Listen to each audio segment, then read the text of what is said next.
Nothing's worse than running out of medications in a foreign country or on a vacation. Here are 5 things that you must do before you set out on a vacation.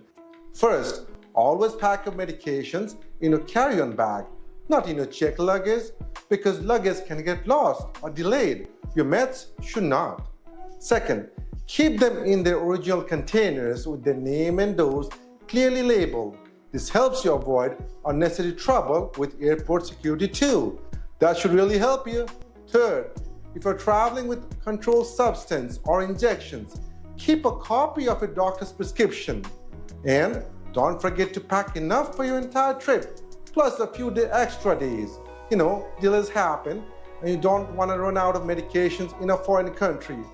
The last one, set reminder for your doses, especially if you're changing time zone. It's better to talk to your doctor ahead of time and plan ahead about adjusting your schedule if needed. With this little prep, you can travel stress-free and never miss a pill. Follow Healthy Info for more tips like this.